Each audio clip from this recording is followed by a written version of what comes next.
Hi, I'm Zach Jutras. Welcome to the Debrief, where we have quick and focused conversations that matter to you. In today's episode, we're talking about Quebec's provincial election and the lack of an English language debate. There will be 3 debates held in French. However, only Quebec Solidaire and the Conservative Party of Quebec agreed to an English debate, and so that's no longer moving forward. To talk to me today, I have Eva Ludvig, president of TALQ, an English advocacy community group here in Quebec. Welcome to the show, Eva. Thank you for having me, Zach. So why is it important to have an English debate in Quebec? Well, there was a consortium of English media that made that request. We're talking about all the English media in Quebec. And we were very disappointed. And we're disappointed because we believe that political leaders seeking to govern Quebec need to speak to all Quebecers. And English speaking Quebecers represent more than 1 million people in Quebec. We have been part of Quebec, have helped it develop, grow economically, culturally. We're an important part of this province, and we're Quebecers as all others. And we believe the political leaders need to speak to us as well and to deal with issues. We have many common issues with Quebecers, but we have specific issues and specific questions that deal with our community. And not while we are highly bilingual as a community, not all Quebecers, especially seniors, speak French well enough to really understand high level discussion in French. And that's true. There are some language barriers, of course, of people who are either born English or allophone or may know more English than they know French. Um, do you feel though that the 2018 debate in English did that help either voter turnout or understanding of the politics in Quebec at the time? I think it did. I think it was important. Certainly, we can check the ratings. I'm not sure what they were at the time, but certainly, and it was very much appreciated. And we were hoping that it would happen again. And you were hoping it would happen again, but in 2022 it didn't happen. And I don't know about you, but it didn't feel that Francois Legault at the time premier um, did a poor debate in English. So it was surprising to a lot of people that he and the Parti Québécois decided after not to do it again in 2022. Were you shocked by that?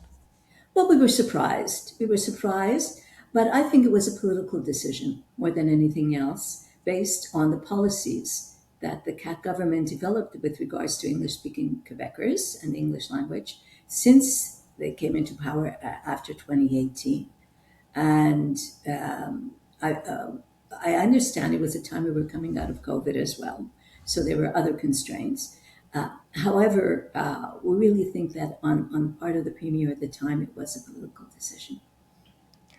And your organization wrote to the parties after it came out that they would not be participating in an English language debate. What is it that you wrote to them? Well, we said the same things that I just said to you, why it's important in a democratic society, why the English speaking community has specific questions, but also the same questions as all Quebecers, and that we feel that we are an important part of Quebec and that we deserve in a democratic society to be spoken to as all other Quebecers and to hear the issues so that we can make informed decisions when we vote. Speaking of making informed decisions and kind of figuring out what it is their policies are, why is voiceover translation, because I'm sure there will be on CBC and perhaps CTV, why is that not enough for the English speaking voter to hear what's going on?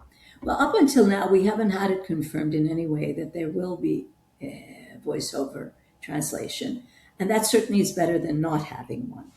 However, we are we are quite certain that the questions that will be asked will not specifically deal with the many issues that we have since 2018, since this particular government came into power, the CAT government, and the various pieces of legislation, the policies, the rhetoric that has taken place since then about the community that has left us feeling targeted often, scapegoated in many ways, all in the name of improving the French language, which, quite frankly, has not been the case with any other pieces of legislation, but it has created difficulties for the English speaking community. It has removed access to government services in many ways. It has created barriers, and it has created a sense of exclusion and division in our community.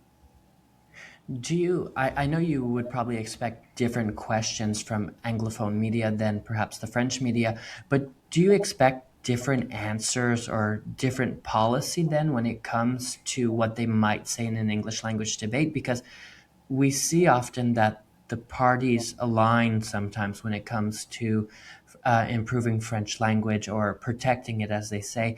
Do you think that they would have different answers or um, kind of side more with the English community had they didn't debate in English? And would it be a valuable, would it be trustworthy to take them at their word? Well, we have no choice, obviously, and we certainly hope that everybody is going to be above board and say what is and what their plans are. But our questions are wide ranging. We are concerned about many issues, and I think that they deserve to be answered. And I'm whether it's answered in a truthful or trustworthy way. I certainly hope they are.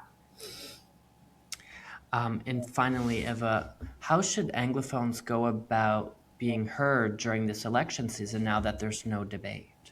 Well, we are looking at all different options, and in our letter to the various leaders, we asked them to find other options, whether it be town halls, where the leaders would be there individually or together, whether it be individual meetings with community organizations, whether it be other forms, but we certainly asked for that. Now, if none of those things happen and if they do not give results, there are individual members of the National Assembly throughout Quebec in all the ridings, and we are hoping that these members will consult and will address their English speaking community in their own ridings. And we're encouraging our organizations and all English speaking Quebecers to make sure that this happens with their local MNAs. Eva Ludvig is the president of TALQ, an English advocacy community group here in Quebec. Thank you for joining me, Eva. Thank you, Zach.